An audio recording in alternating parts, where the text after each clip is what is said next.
So to get us going, again, my name is Sana Andrajani. I'm one of the co-directors of the Open Literacy Coalition. So thank you all so much for making some time to be with us today. I think we've all hopefully built our fluency around Zoom and these online meetings, but of course it's no substitute for the real thing. And if you've been with the Oakland Literacy Coalition participating for some time, you know that we really do make an effort as much as possible to be gathered in person. We believe that in addition to really getting information out and finding ways to do learning alongside one another, that there's a deep impact we can make when we're sitting at tables and having conversations and getting to know one another in our work. We're probably more likely to follow up with someone's email and business card when we've had a chance to actually have a conversation with them. But that said, these are strange times, and these strange times calls for us to think a little differently and a little more creatively. And so we've put this presentation was planned for in person for mid-April. We were all ready to go before the shelter in place happened. And thankfully, both Kristen and Deborah were really flexible and willing to step up and deliver this content in a new way. We've tried to build in opportunities for us to share information with one another and be interactive and ask questions to the group and have time for reflection and thinking through the presentation in the context of how it applies to our own work. We also know that in the interest of time and having respecting people's time, we did not want to go over 90 minutes, that the sacrifice we had to make was sort of, instead of many opportunities for conversation, it's going to be modified interactivity. So that's kind of my disclaimer of how I think we're gonna potentially move through our presentation today. And I'll just show the agenda, Deborah, if you wanna move me forward. Okay. So we have a pretty simple agenda for how we're going to move through. We're going to take a little bit of time to get through our introductions, give you a presentation, about 10 minutes for a reflection, and then we'll close. If you are leaving early and you know that in the agenda, you will be able to see that there's a link for the evaluation. So please just take those few minutes to do the online evaluation. And we can go to the next one. So the Oakland Literacy Coalition, our mission is that we are working together to ensure every Oakland child learns and loves to read. So that's kind of the what and why, and why we get up in the morning every day. And we do it with a really robust network of organizations made up of folks like you. Pretty much for the last year, we've really been focusing on structured literacy, instruction, and this is our second session since last year, I think, focusing on students with different needs. And so we're really happy to be able to bring this kind of full circle to what we've been doing. I think we had some conversations amongst ourselves around whether it made sense for us to offer this presentation now when we know that really COVID-19, school closures, all of that is what's on top of everyone's mind, in a way that everyone we know is struggling to figure out how to respond and react really quickly. But we also realized, this is a long game. So we want to make sure we're also thinking about the practices we already have in place and the practices we develop to still meet the needs of students that exist even under these COVID-19 conditions. So we know we're in special times. We know what's on top of mind for you might shift day to day. And we hope that today there's still a lot you take away from being a part of this conversation that really piggybacks off of a lot of the conversations we've had so far. We can go to the next one. So really quickly, just sharing this, I won't read this aloud. This is kind of offering you a little bit of how we imagine we'll go through. I'm going to keep mics muted until we get to the conversation part, but using the chat box and a reminder that we are using the Google Doc and that we are recording the presentation. And the next one. I think a few of you have already, Deborah, if you want to jump forward, a few of you have already started doing this in the Google Doc, which is great. But instead of being able to do a lot of turn and talk to your neighbor and meet the people at your table, I'm going to give just a few minutes if you could record your answers in that Google Doc.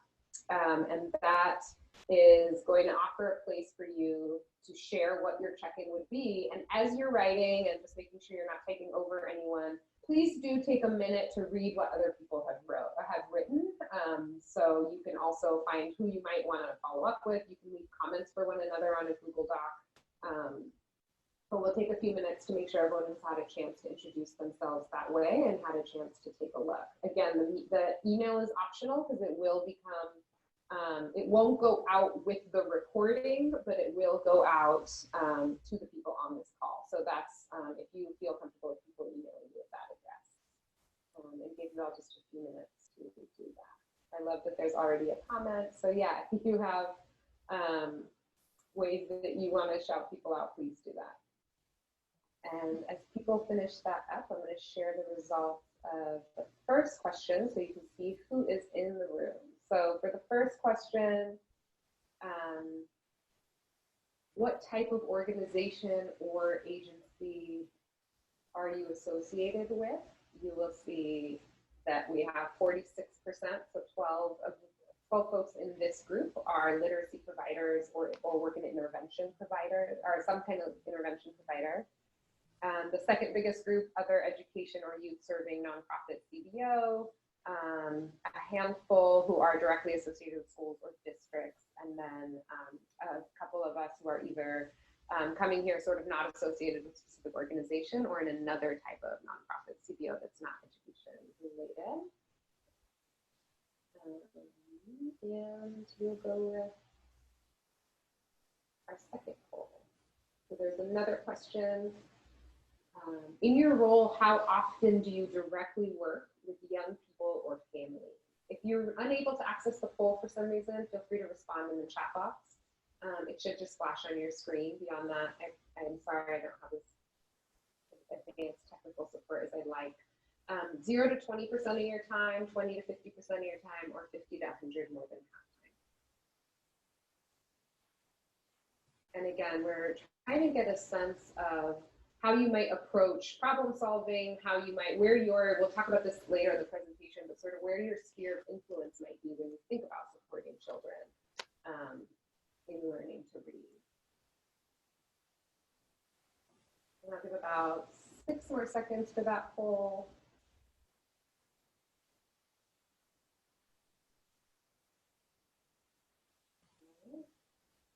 We've got a pretty good majority. And you should be able to see the results. So most folks are not directly working with children and families most of the time. Or sorry, actually the most was half, 50% or above. And then there was the second largest, 0 to 20% of your time. So we have a pretty broad mix of people who interface kids and families, work with them directly, and those of us who might be in roles that are a little more behind the scenes.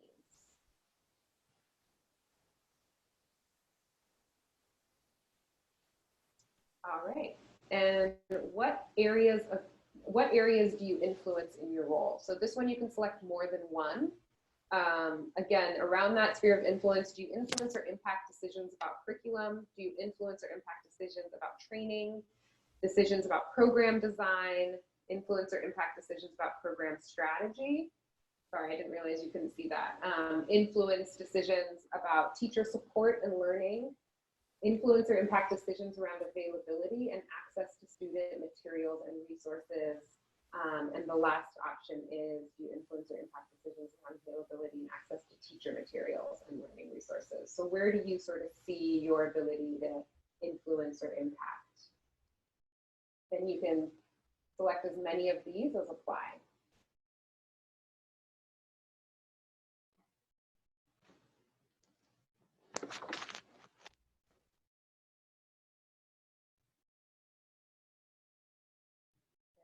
Give a few more seconds to get folks in that, to answer that question. It's our last poll for this portion. If you have joined us in the last few minutes, I've just relinked a Google Doc in the chat box, and we're going to be using that Google Doc to guide. There's a check-in question you're welcome to answer and see how other people answered. And that email is optional if you want people to be able, if you want that shared with the group who attends and want them to be able to contact you. We're just a little over halfway on the poll, so if you're able to take a second and answer that, I'm going to close it in about 10 seconds to keep us moving. again, just because I'm going to hand it off to our presenters as soon as this portion is done. So if you've just joined, welcome. Thanks for joining us. I'm Sanam with the Open Literacy Coalition. We are doing a quick poll question to understand who is in the room, how you might influence, and how you come into this work. The other way we're asking folks to connect with one another is starting with the check-in question in the Google Doc that I just linked. It'll also have the agenda that we shared earlier in the presentation, so you can see how we're moving through today. And just a final disclaimer that we are recording the session, and we will be sharing it for folks who weren't able to attend. And I'm going to end this poll, and you should be able to see those results. So the most folks in the room feel like they do influence or impact decisions about, oh, it doesn't let me see the whole thing.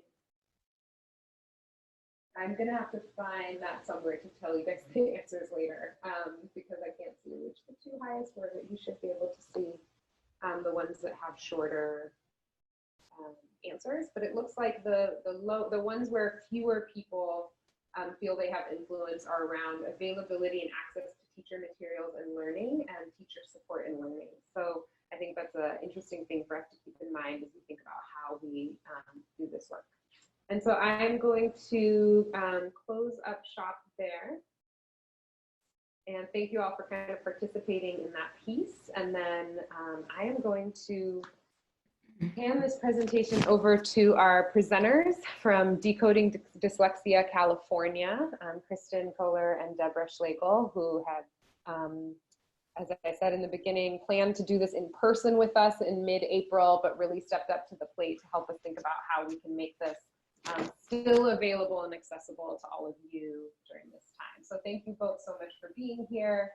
And I think I speak for everyone when I say this is a really critical topic, and I think most of us are often wondering how we can better equip ourselves to support students. So thank you, and I'll hand it off to you. Thank you. Hey everyone, welcome. Can you hear me? Okay.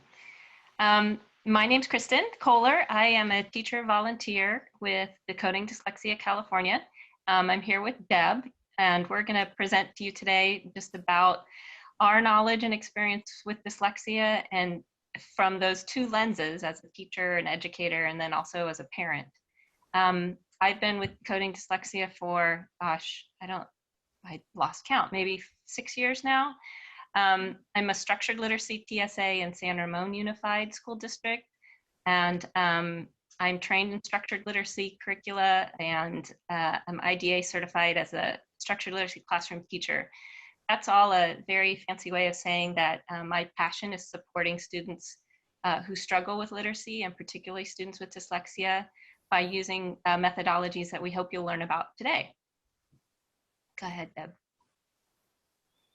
A quick standard disclaimer from Decoding Dyslexia. Because of the nature of our organization, we don't endorse any particular product.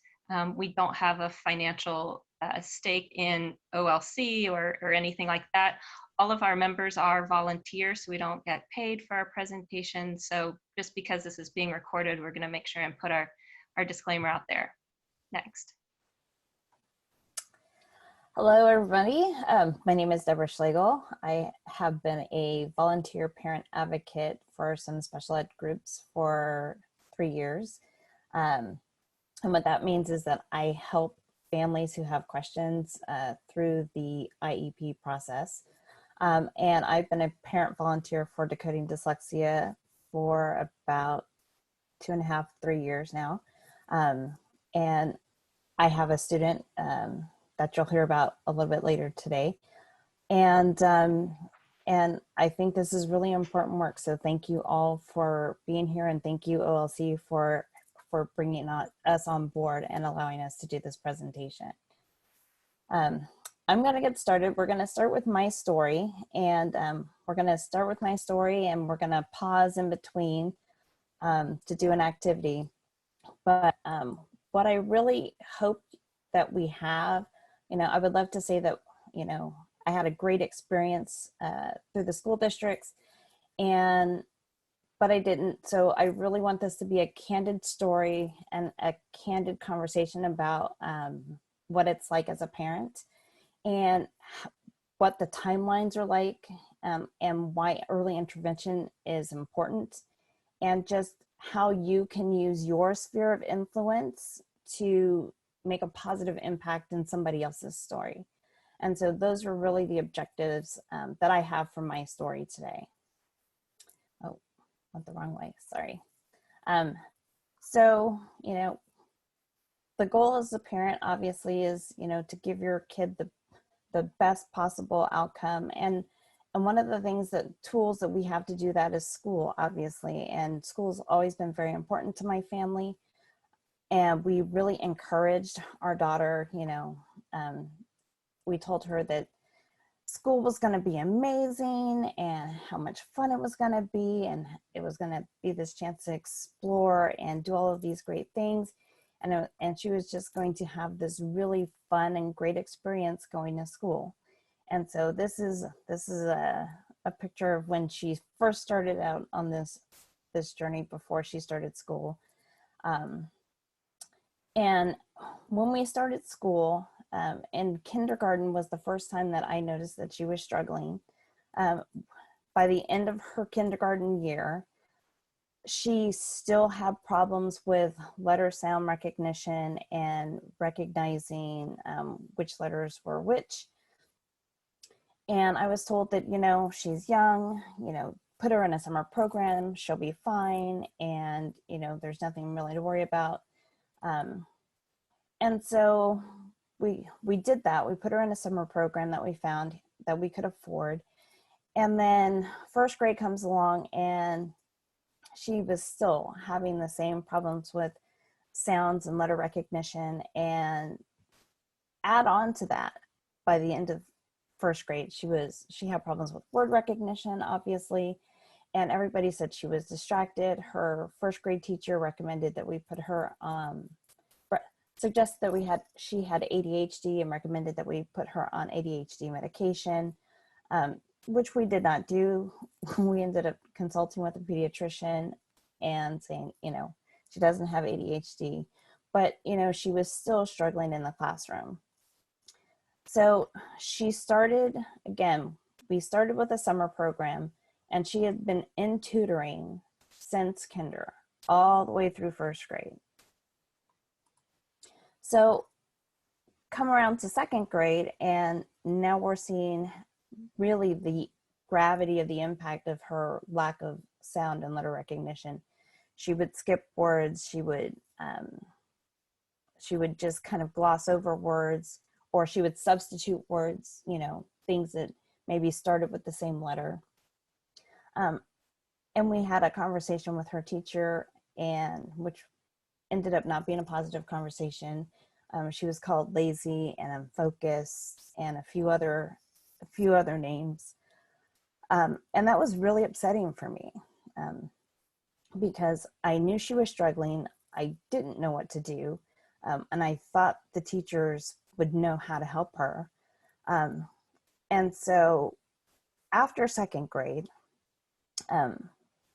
we ended up finding this program, I ended up seeing a documentary on dyslexia, which really was the thing that changed my daughter's life. Because then I thought, maybe this sounds like my daughter, maybe this is what she has. And so we ended up seeking out a private person to assess and evaluate her. And we had this fantastic report that said, yes, they think that she has a lot of dyslexic tendencies. And it was like, okay, great. I'm going to take this to school and give it to them, and they're going to know how to help my daughter, and, you know, everything's going to be great. Now, keep in mind, she's still having all of the same problems. She's still in tutoring, and her outcome isn't changing so far. So I take the report to school, and she was still struggling. And now in third grade, she has poor comprehension because she's guessing words. She's still being considered lazy. And as I'm in there trying to advocate for my daughter and say, you know, look, she's still struggling, I was called a lot of horrible names.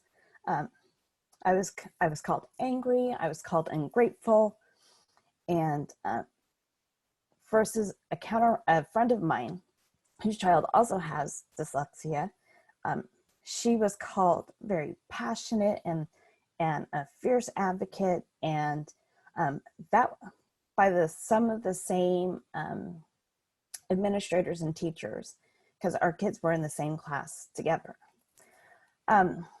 And so that was very difficult all the way around. My daughter also had, at this point, she was having psychosomatic issues where she had stomach aches and didn't want to go to school. She was crying because she couldn't get through homework. She just did not want to go to school. And so in 4th grade, we had an amazing teacher who did a lot of hands-on projects, who did not stress reading. And even though it was an amazing teacher, an amazing year, I felt like my daughter was actually learning her 4th grade year. She was still struggling. And she just wanted nothing to do with school at that point. She was just done. She was like, she was resigned to go to school. And that's not the experience that we wanted to have for our daughter going through this process. And that kind of, it really impacts them long term when they do not have success in school, and where they equate school with this place of pain and torture. And so I don't want that for any other kid. And so I'm super honored that we're here presenting today, because we're interacting with people like yourselves and your sphere of influence, so that other kids don't have to go through this. And I was consulting with a family as early as last week whose child is in 5th grade, who is going through all of these same things again. So this still happens in school districts. And so that's my daughter in 4th grade. She just really did not want to be at school. And with that, I think this is the point where we're gonna take a break. I'm gonna throw it back to Kristen, and we're going to start with our activity. Let's see. Oh, sorry, I have one more slide. So in this process, this is how many people I interacted with to try to get my daughter help. And it was very clear to me that at the end of 4th grade that nobody understood dyslexia. They didn't know how to help my daughter. They've even told me that dyslexia wasn't a real thing. I've heard that they don't recognize dyslexia. So it was just really frustrating as a parent. And at that point, I was new to this whole thing and I didn't know what to do or where to go. And I was fortunate that I ran into other people who were a part of Decoding Dyslexia, who helped me actually change the direction of my daughter. So, and for that, I'm eternally grateful. And so with that, I will throw it to Kristen. Thanks, Deb. I've heard this story, as many of you have, over and over again. And unfortunately, Deb's story is super familiar in terms of the pathway that she's taken, the number of people that she's come in contact with. And one of the things that I appreciate about Decoding Dyslexia is the way that they partner with educator volunteers like myself to raise awareness in classrooms. But even at that, it's very hit or miss and it's very spotty. And one of the reasons for that you can maybe take away with you today and contemplate is the fact that when teachers go through college and finish their bachelor's degree and enter a teacher preparation program, there is no specified curriculum to help identify or teach the way that we should teach reading. Teachers can take one, maybe 1.5 classes, sometimes a class about reading, and then linguistics that teaches them a little bit, but not nearly enough.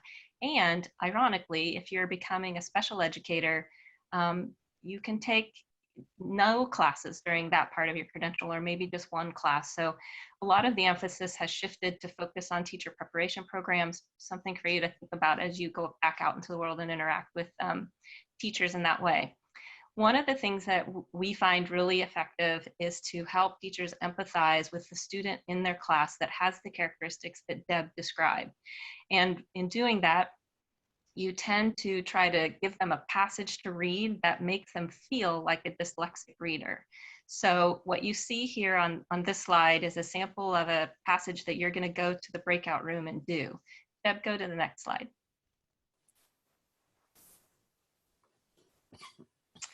So in the next room, we're going to show you a large version of that passage when we break out. And if you could just pick one person in your room, a brave soul, to try to read through that passage aloud after you just take a minute to read it silently. And then talk a little bit about what the passage was about. Sanam and Deb and I will be in the rooms with you to kind of guide you through this, but we'd like you to just reflect on how it feels to read in this way and how it impacts your ability to be fluent or to understand what you're reading. And then we'll talk for a little bit in our breakout rooms, and then we'll come back together. So I'm going to move everyone into a breakout room. That'll give you an invitation if you want to just flip yourself over as quickly as possible to get into that room. And you can also see the actual prompts for this activity. It's activity 1 in the Google Doc. So what you're going to see on your screen is the actual passage to read. And so that you can remember some of what these questions are, you have it in the Google Doc, and I'll be jumping between 2 rooms, but we'll have you all in the room so you can do that. So let me go ahead and put you in the room now. And I think you could probably go ahead and get started again, Kristen. Okay. Thanks, Sanam. Yeah, just for those of you who didn't see it in your breakout, I did include a slide of the actual text. Harder than what we would give to a child because you're all adults. But later on, if you're super curious about what that was about, you can go back and reread all of the pieces from Jack London's Call of the Wild. Next slide, Deb. So obviously, this was difficult and challenging. It's very difficult to respond to a passage when you can't read it with about 90% accuracy. It's not because you weren't working hard. It's not because you lack the intelligence. You were trying to figure out what the words are, excuse me. And in doing so, you've really used all of your cognitive energy to figure out the words. So it's very difficult for you to maintain any level of comprehension. That makes it difficult for you to answer the questions from the teacher. And if you're a child, it makes you perhaps disengage and act out and appear as if you are not trying or not paying attention.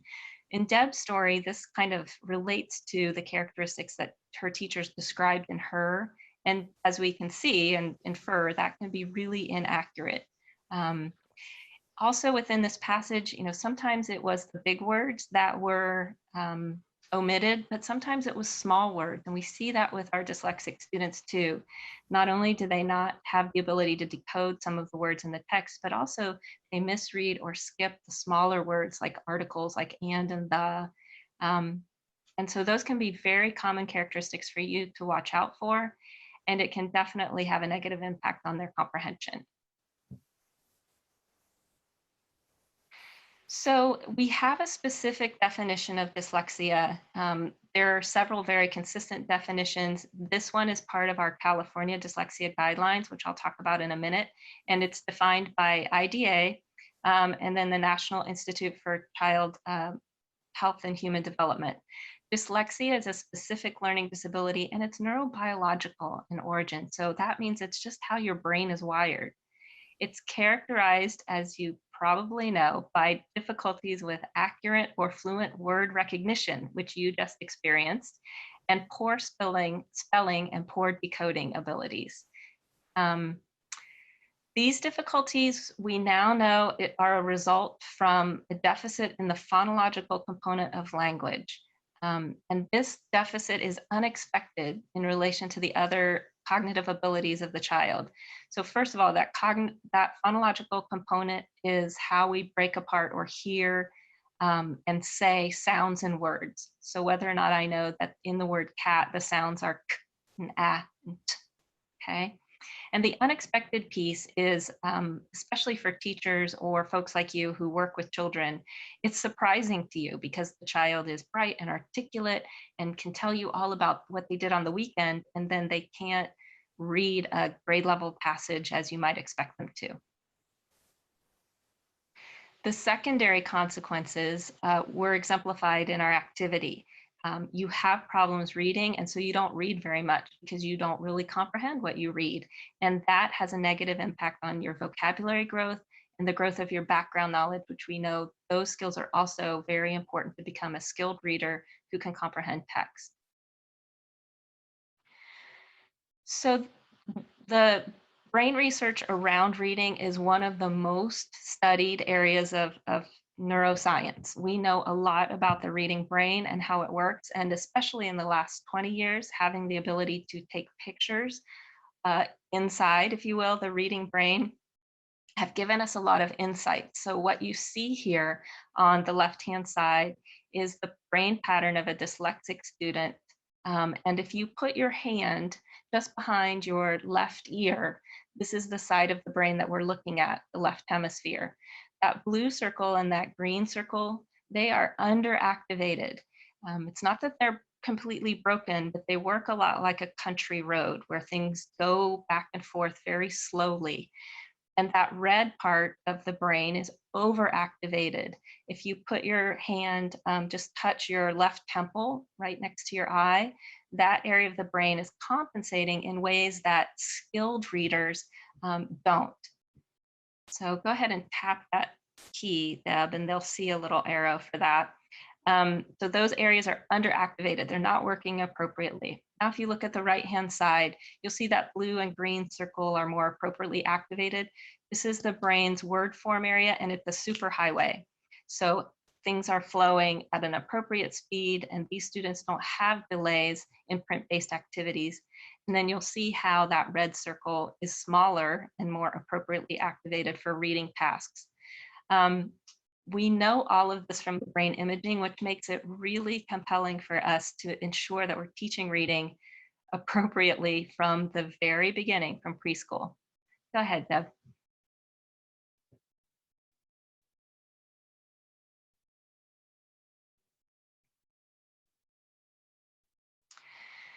So what we know from this brain research is that these neural patterns, these neural signatures are really reliable. So we hear in Deb's story how teachers said to her, don't worry, everything will be okay.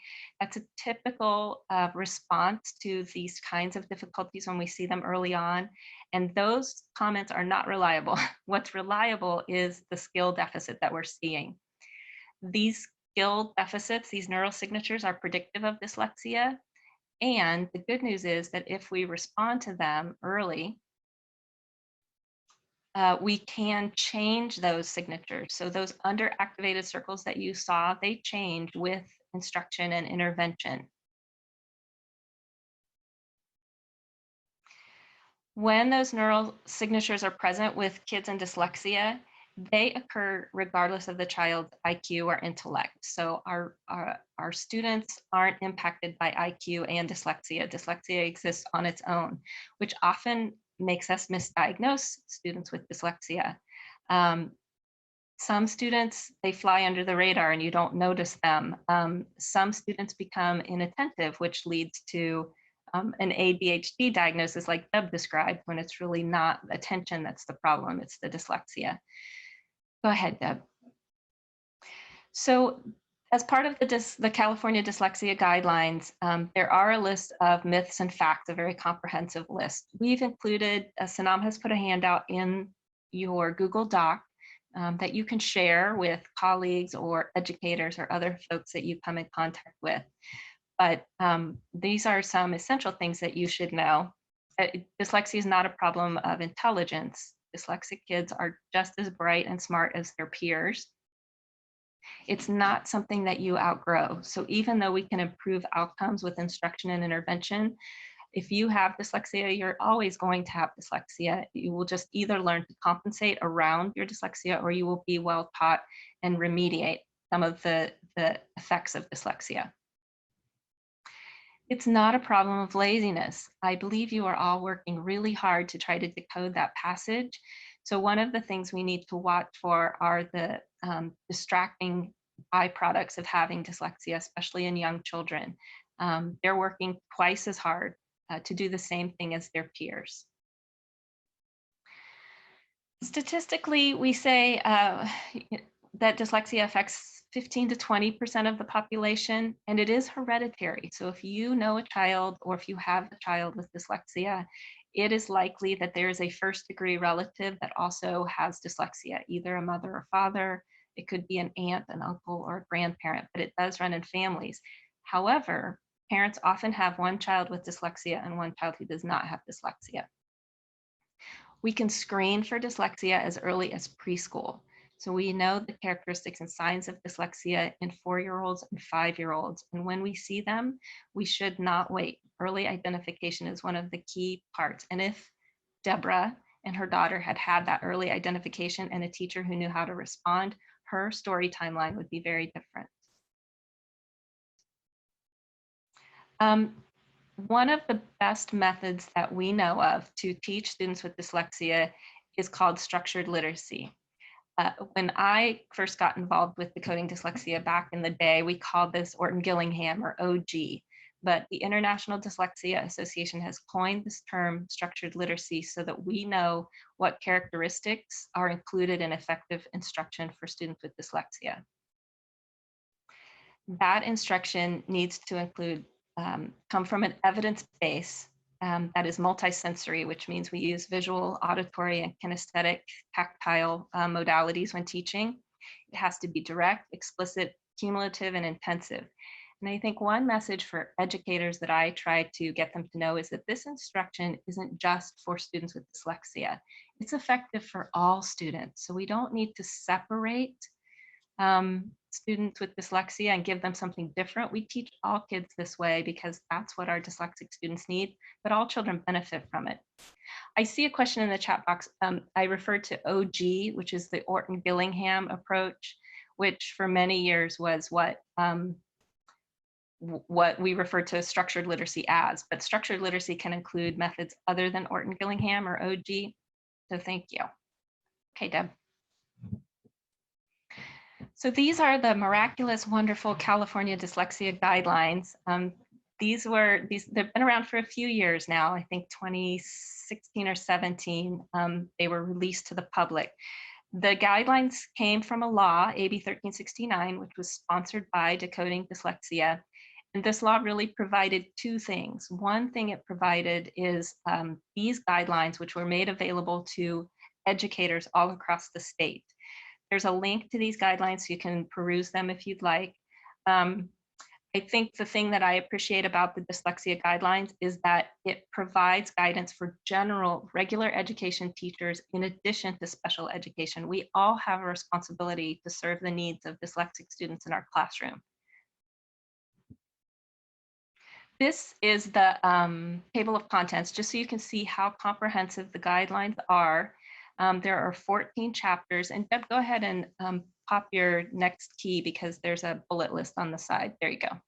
So there's 14 chapters about how schools can support students with dyslexia. Both classroom teachers and special educators are responsible for serving these students. And all schools should be aware of this document. So if you meet an educator or a principal or a special educator or someone that works in schools and they're not aware of the California Dyslexia Guidelines, please share this link and this information with them. It's a great conversation starter in terms of offering support to students in school. The one thing is that these are just guidelines, they're not mandates. So the law provided these guidelines to help schools and districts respond. The second part of the law does provide testing in phonological processing deficits, and students can qualify for special ed under that phonological processing umbrella. We talked about that earlier when I said if you have a deficit, you don't necessarily know the sounds in the word cat, cat. And we know that this is a key marker in students with dyslexia, and we can test for it. So we gave you some just simple characteristics of dyslexia in children. These are from the guidelines, and they're also linked in your Google Doc, so you can share this handout as well. We'll just highlight a few of the ones, and Deb can kind of plop through these pretty quickly. When you see these characteristics in students, I want you to remember Deborah's story, and don't tell yourself and don't let others tell you that it's okay, just wait a little bit, she'll probably come around. These are things we should notice and respond to right away. Most notably in young children, difficulty recognizing and producing rhymes. Hickory dickory dock, the mouse went up the clock. Students should be able to kind of fill in that gap and should be able to develop that skill with practice. Good. And then the next slide. In first through third graders, what we typically see is difficulty just remembering and learning that sound symbol correspondence. So students have a hard time remembering that P says P and D says D and P says T. We always talk about the BD reversal. That is a common error in young children, but if it persists into second grade, it's not a developmental consistency in that grade. So if you're still seeing a student who reverses BD, PQ, that's a warning sign. And keep going, Deb. Problems saying the individual sounds and words, like the word cat that I gave you. Weird spelling patterns where they will transpose one or two similar sounding letters or blends, past and pats or trip and tip. Those are pretty common as well, especially in first through third grade. I think as a person who might read with or alongside students, one of the things that I often notice is that our dyslexic students leave off the endings of words. So either in reading or in spelling, the ing or the ed gets omitted and left off. So the s's get left off, the ed, all of that stuff. So if you're hearing or noticing that in a first through third grader, that's also a warning sign. Okay, next one. A common characteristic of our dyslexic students is that they're really poor spellers. So this covers the gamut from first grade through 8th grade. But in our older students, they figured out how to do school. So it's more difficult to identify them at this point, which is why early identification is important. And what teachers say about these students is that they're struggling with comprehension. So when you hear educators and teachers saying, oh, can you just work on comprehension? Before you can work on comprehension, the student has to be able to decode. Our older students might not be aware of prefixes and suffixes in words. They misspell common sight words. When you're working with them, you'll think, oh, they should know how to spell that word. That's an indicator for you that they may be struggling. Obviously, they have difficulty with reading comprehension, difficulty with writing assignments, and they're having trouble keeping everything organized. A lot because the school is overwhelming and a lot of hard work and exhausting.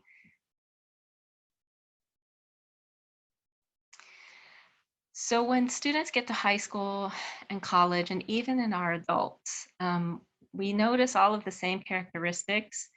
We may chalk it up to poor penmanship or just laziness, but they're always going to be slow readers if they don't get proper intervention. So a high school student who has a slow rate of reading, who has difficulty taking notes in class, and probably one of the most common elements of high school is learning a second language. So because that's a requirement, that can be very difficult for our students, our high school students with dyslexia.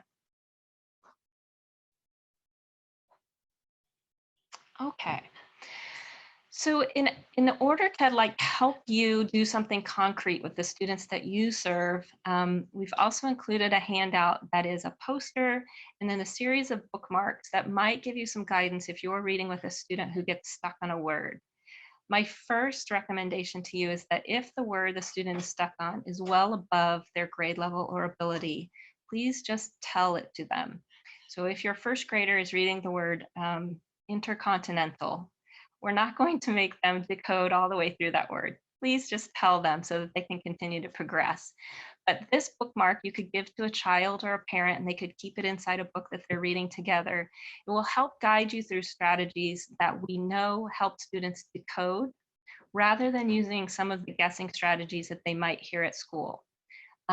Children should not learn to decode by looking at the pictures. They should not learn to decode by guessing or skipping and going on and then coming back. We want students to look through the whole word, to use their finger to help them say the letter sounds, and then blend those sounds together, and then say that word quickly with your support, and then decide, does that word make sense in the sentence? Is this a word I know? So those might be some concrete tools that you can use when you engage with students or parents of struggling readers. We're going to play you just I bet you know what this sounds like, but we'll play you this video because you'll recognize this reader, I'm sure.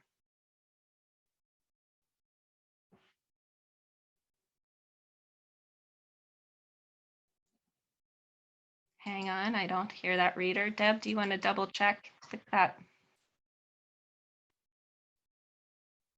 Go down to your green share.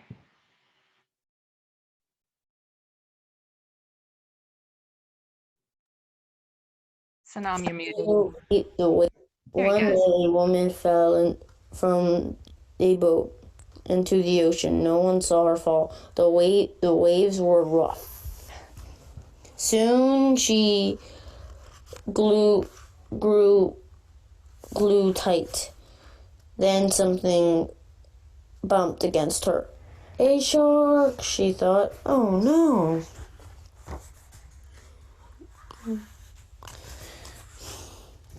It was not a shark, it was a dolphin. Grintily, it pushed her towards the shore. Shallow water. At last, she cleared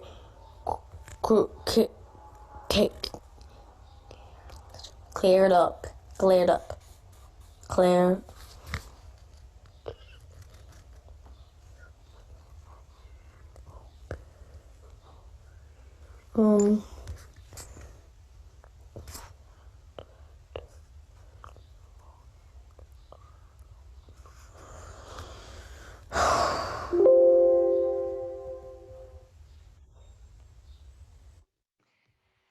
So I waited till he got to that sigh in the video because I think it's so representative of how our students feel, probably how Deb's daughter feels when it's so hard and frustrating to read. Deb, go ahead and advance. There's some words at the bottom. The words that he missed were not as complex. Grew and tired, grew tight. Gently, he was saying the hard G sound. So with some instruction there, he can understand that the G makes a soft sound when it's followed by an E, an I, or a Y. Simple instructional practices like that can help unlock these words for him. The last word was crawled, which he just couldn't decode. And this is a perfect opportunity to use your if I get stuck bookmark to either help him decode that word or simply tell it to him, because at that point, his frustration is impeding everything that he's doing well. And it's the only thing he'll remember about reading this book. Back to Deb, yay. Deb, I'm just gonna really quickly, the actual link on the Google Doc to that handout, they actually made them as bookmarks. So you really have a printable ready to go, those three, or there's like 3 per page. So those are ready to go printables for you to use. And then I just really quickly wanted to pause, Kristen, because there are 2 questions. One was, does the California guidelines include specific structured literacy techniques? And there was another that I think you did answer, Bruce. So I'm going to hold the question around, what does a dyslexic student actually experience visually? As a I think the question came when we were doing our practice reading, but my guess is you kind of touched on that in the characteristics of what is actually happening for that student. But do you have an answer to whether the guidelines talk to specific literacy techniques? They do. There's a whole chapter on instruction that works for students with dyslexia, and it breaks down the elements of structured literacy in that chapter, which is super beneficial. The trick is to align the instruction used in a school setting or an intervention setting with those instructional techniques. You have to find the right program to go with. Thanks. All right, Deborah. All right, back to me. So I put this slide here just to kind of emphasize to everybody how important early intervention is. I first asked the question about my daughter when she was in kindergarten, right? And through this process in first grade, she was assessed. Her scores were too high. She was too smart. She had ADHD. I needed to medicate her. Okay, yeah, that didn't happen. In third grade, we ended up having a student study team. And again, the wait and see approach to if she's going to grow out of this, right? In fourth grade, she was reassessed. Again, she was too smart, not eligible for special ed, even though they had this fantastic report that said, you know what, we think she's dyslexic. It had no impact on that student study team. And then in fifth grade, when I started learning about the law and I started learning about what advocacy looked like and what I should be doing and asking for, and I was able to get other independent evaluations, and I became a much stronger advocate for my daughter. It wasn't until then that I knew what to ask for and I knew how to move forward, and had her reassessed again, and she became eligible for special education in sixth grade. But even when she became eligible for sixth grade, what ended up happening was that there were no trained teachers available. They still didn't know how to help her. They still didn't know what dyslexia was. And so what we ended up doing at the summer between seventh and eighth grade, we ended up paying for a specialist out of our own pocket to help boost our daughter's ability to decode and spell. And the specialist that we ended up going to was amazing, and it was exactly what our daughter needed this whole time, and I am eternally grateful. But every single piece of this takes a lot of time, and we don't get to rewind that, right? We don't get to rewind all of the hurt feelings and the frustrations and all of the self-esteem issues that have come out of that. So again, the timeline is really important. Catching these students and identifying them when they are in kindergarten, first grade, is hugely important. And so again, I thank all of you who are participating today, because I'm sure that you can go back, think of a child that you know that you can help differently today or tomorrow than you could before this presentation. So again, I'm eternally grateful. And the other thing that we know is that intervention in later years, like for my daughter, takes 4 to 8 times longer than if we would have caught her in kinder and first grade. So not only is it going to be more difficult for the student, but it's also going to cost more money to adequately intervene and provide them the remediation that they so desperately want.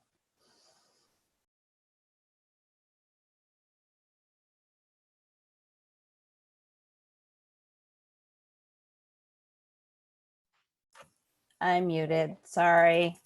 Let me go back to that. So what I was saying was, it's very difficult for kids the longer we wait. And it's so important that we intervene very early. From the time that I first asked the question about my daughter and if, what was going on, to when she actually was eligible for special education. I mean, she was assessed 3 different times, and we ended up having to go to independent evaluators and paying for that out of our own pocket. And even when she was deemed eligible for special education instruction in 6th grade, after all of these different steps, they still didn't have anybody who was trained in structured literacy to help the remediation process. And so it wasn't until we paid out of our own pocket again between 7th and 8th grade that she actually received appropriate intervention and remediation. And it was very expensive. And, there were a lot of sacrifices that had to be made. And so again, I'm eternally grateful, because in my mind, today or tomorrow, you guys can think of a kid that you may be interacting with that that you can help differently today or tomorrow than you could before you attended this presentation today. So for that, I am extremely grateful. But again, every piece of this takes a significant amount of time. And we don't have the ability to rewind. We don't have the ability to take away all of the frustration that was experienced in school. We don't have we don't have the opportunity to rewind and give them the tools that they needed. So the sooner that we can intervene, the better. And obviously the less costly it is too, because the older it is, the more expensive it is to provide the remediation. So again, for catching them early is super, super important. So my top 10, I'm not going to read all of them, but I did want to highlight a couple of things. Again, not waiting to identify kids for intervention and services, and provide them with counseling services in addition to intervention and remediation, and hopefully they won't have those frustrations like my daughter did. Really important to me was getting connected, find something that kid loves, because they're going to need to lean on that when they're feeling frustrated. They need an outlet that helps ground them so that they can move forward in their life. Learn the signs of struggling readers. Again, a hugely important thing.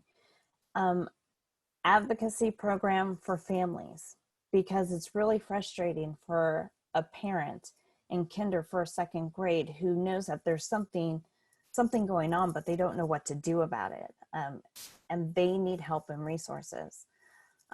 And my last thing is free training for all preschool, private, public, just have free training in structured literacy, because they're the people really creating the foundation for all of these kids. And if they're on a great path, then our kids will be on a great path. And with that, I'm going to throw it back to Ms. Simone. Can you go back one? So before we get to the reflection, we just wanted to hold these up one more time. So the ones that Deborah identified in the bold are the ones that felt like they most universally lended themselves to action. So of course, and we did the poll in the beginning, only about half or less of us are working with children and families the majority of the time, right? So we might not be the ones who are able to do some of the implementation around vowel charts in classrooms. We can advocate for them. We can ask our teachers, like Kristen said, can you share the guidelines if you don't think people are aware of them? But the ones in bold are the ones that felt like either they were advocacy opportunities that everyone could get involved with in some way and start asking for, or things like the Get Connected, find something they love. That's really anyone who has some influence or interaction with children and families can start to think about and do. And then thinking about your own sphere of influence. So again, going back to kind of the poll we did of what the diversity of folks in the rooms in terms of what your role is, how you interact with children, whether you influence students directly, whether you influence curriculum, materials, all of those things. Taking a second to hold two things. One is we think about your own role. And the other is to think about, Deborah invited us all to think about a child or a student, it could be an adult learner that we've worked with that we might have seen. I know when I was reading the prompt with the missing words, I thought, how many times when I was directly sitting next to a student, did I misinterpret them as, again, the words like being distracted or just not getting the context, whereas it was an inability to read, literally read the words. And so there was missing information from them. So thinking about really specific interactions, if you have a child, an adult that you can hold in your thoughts for a minute, that you have maybe been a part of their journey. And now thinking about with these types of suggested activities, and if you have other ones, that's wonderful always. I'm going to put up one more quick poll. And this one is going to be about reflecting and asking how, when we leave today and we think about whether it's your next interaction with someone in your team, going directly, I mean, it would be online, of course, with working with students next, but whatever that next follow-up kind of looks like for you, what are some of these things that you might do when you move forward? So you have a few options up here. To just start thinking, to share with the group, but also thinking for yourself, are there things that you might begin to do? So there's a poll popped up on your page if you're able to access it. Moving forward, in what ways might you use your role to support students with dyslexia or who may have dyslexia? And you should be able to select more than once. And can someone confirm for me that, okay, good, the poll's coming in so you can see them. Support access to, again, if you can't access it, you want to put in the chat some of the ways off, you can just pull them directly off of this sheet. I've highlighted not every single one, but some of the common ones. Listen to parents, support parent advocacy, learn the signs of a struggling reader, ask for programs that meet the California Dyslexia Guidelines. One we added at the end is talk to my team or my organization about how we can better serve struggling readers and their families. Like every OLC meeting, workshop, speaker, presentation that we offer, we really know that these types of information, we've had really about 60 minutes with Deberah and Kristen, that these are starting points, that these conversations, this is a way for us to start thinking about what's happening in the world of literacy today, thinking about dyslexia. Do we have enough information to say I can go back to wherever my sphere of influence is, even if that's in my own home, and I can start thinking about what the ways are. Do we even know? Maybe we just opened up 5 more questions, but at least we now know what questions we need to be asking when we develop our next round of curriculum, when we develop training for volunteers, when we do the tutoring directly with kids. So I'm going to give about 10 more seconds to fill out the poll if you can, and then I will go ahead and share the results. And then the last thing we're going to do is we have just a few more minutes to close out. There's a final closing question. So you can see the results here on the poll. And once you've had a chance to take a look at the poll, Deborah, now if you could skip to that reflection slide. And this is back in the Google Doc. So you now have your poll results. We know that there's a vast array of people that are thinking of the ways that they can interact. It looks like the highest one is learn the signs of a struggling reader. So again, something we've already started to do today. Again, your handout, Kristen actually provided, it has the bookmarks you can take with you into your programs, print and use. So there's at least one resource directly going out, and there's a wealth of information in the handouts that supplement this presentation. And so in that Google Doc, if you want to just, everyone who's able and on their computers, we have 3 minutes left. So I would love to have folks head into that Google Doc and just jot down these last 2 questions, which is making a note to yourself. You don't have to put your name next to this one. What is one thing you're taking away with you from today's session? Hopefully you jot that down for yourself as well while it's fresh in your head, but one thing that you would take with you, and sometimes seeing what other people are taking with them is also a good practice for us to build. and deepen our own learning. So please do share that with the group. And then how will the things you've heard and discussed today impact your work moving forward? So again, it could be something you already put in the poll. Is there something that you think you could do tomorrow, a conversation you could have, a question you could ask? And my last request before we begin to send you off is that in the agenda in the Google Doc, you also have a link to the evaluation, particularly because this is our first quarterly meeting taken online. So please, if there are things that could help, ways you'd weight, timing, all of that, we do really appreciate the feedback. It helps us, if you could be specific, know how to best make these work. We imagine we're going to have to do several more of these online, and the good news is I think there's many of you who maybe wouldn't have been able to make it out in person. So in a way, we're expanding our audience and our reach. So I'm going to ask everyone to do those things before we go. And please join me in really thanking Kristen and Deberah. They really, I can say personally, put a lot of time into helping make sure that the information was really meeting the types of questions that we've been asked over the course of our OLC meetings this year. So thank you both so much. Deberah, thank you for sharing such a personal journey with us and really you put it all out there, all aspects of it. So I think we all greatly appreciate, I know I really appreciate that. And Kristen, thank you so much for all of these amazing resources you've put together and the way that you spent time with us. That's all I have for you all today. If you're not on our email listserv, please make sure you go to our website and do that. And that's how you'll know what opportunities we have coming up and what's happening next with the OLC. So it is 12 o'clock and I just want to thank all of you guys and we will hopefully see you next time. Thanks, everybody. Thanks, everyone. Thank you. Be well. Thank you for your time today. Stay safe. Bye. Yes, everyone stay safe. Bye.